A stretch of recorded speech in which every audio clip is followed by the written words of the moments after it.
அமெரிக்காவில் இருந்து திரும்பியவுடன் மக்கள் நீதி மய்யம் கட்சி தலைவர் கமல்ஹாசன் முதலமைச்சர் மு.க.ஸ்டாலினை சந்திக்க இருப்பதாக தகவல் வெளியாகியுள்ளது. இதுகுறித்த முழு விவரங்களை இணைப்பில் காத்திருக்கும் செய்தியாளர் வினீஷ் சரவணன் வழங்க கேட்கலாம். வினீஷ், வணக்கம். தகவலை பதிவு பண்ணலாம். நாடாளுமன்ற தேர்தலில் திமுக கூட்டணியில் மக்கள் நீதி மய்யம் கட்சி தொடர்ந்து 2 தொகுதிகளை கேட்டு வருகிறார்கள். அதிகாரப்பூர்வ பேச்சுவார்த்தை தற்போது வரை தொடங்காத நிலையில் மறைமுகமாக திமுக கூட்டணியுடன் பேச்சுவார்த்தை நடத்தி வருகிறார்கள். குறிப்பாக முதலமைச்சர் மு.க.ஸ்டாலின் ஸ்பெயின் பயணத்தை முடித்துக் கொண்டு இன்றைய தினம்தான் தமிழகம் திரும்பியிருக்கிறார்.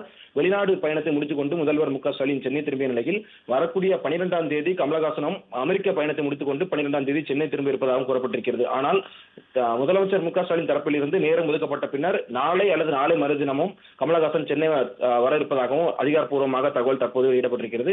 குறிப்பாக கமலஹாசன் சென்னை திரும்பியதும் முதல்வரை நேரில் சந்திக்க திட்டமிட்டுள்ளதாகவும் மக்கள் நீதி மய்யம் தரப்பில் இருந்து தெரிவித்திருக்கிறார்கள். அப்போது திமுக மக்கள் நீதி மய்யம் கட்சியிடையே கூட்டணி தொடர்பான பேச்சுவார்த்தை நடைபெற உள்ளதாகவும் கூறப்பட்டிருக்கிறது. குறிப்பாக 2 தொகுதிகளை முன்னிறுத்திதான் மக்கள் நீதி மய்யம் தொடர்ந்து திமுகவுடன் பேச்சுவார்த்தை நடத்தி வருகிறார்கள். தென் சென்னை மற்றும் கோயம்புத்தூர் தொகுதியில் 2 தொகுதியில் ஏதாவது ஒரு தொகுதியை ஒதுக்க திமுக தரப்பில் இருந்து சம்மதம் தெரிவித்த நிலையில் முதலமைச்சரை நேரடியாக சந்திக்க கமலஹாசன் திட்டமிட்டிருக்கிறார். முதலமைச்சரை நேரில் சந்தித்த பின்னர் கூட்டணி குறித்து இருவரும் கூட்டாக அதிகாரப்பூர்வமாக வெளியிடுவார்கள் என எதிர்பார்க்கப்படுகிறது.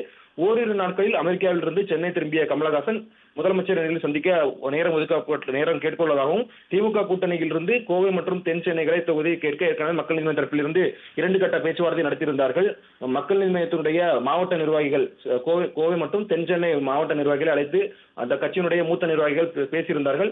மக்கள் நீதி மய்யம் கட்சி தலைவர் கமலஹாசன் கோவை அல்லது தென் சென்னை தொகுதியில் போட்டியிட திட்டமிட்ட நிலையில் அமெரிக்காவில் இருந்து சென்னை திரும்பியவுடன் முதலமைச்சர் மு.க.ஸ்டாலின் அவர்களை கமலஹாசன் நேரில் சந்தித்து கூட்டணி குறித்து அதிகாரப்பூர்வமாக இருவரும் அறிவிப்பார்கள் என எதிர்பார்க்கப்படுகிறது. 2இல் ஒரு தொகுதியை தான் திமுக தரப்பில் இருந்து கமலஹாசனுக்கு ஒதுக்க திமுக தலைவர் முடிவு செய்துள்ளதாகவும் ஒரு தகவல் வெளியிடப்பட்டிருக்கிறது.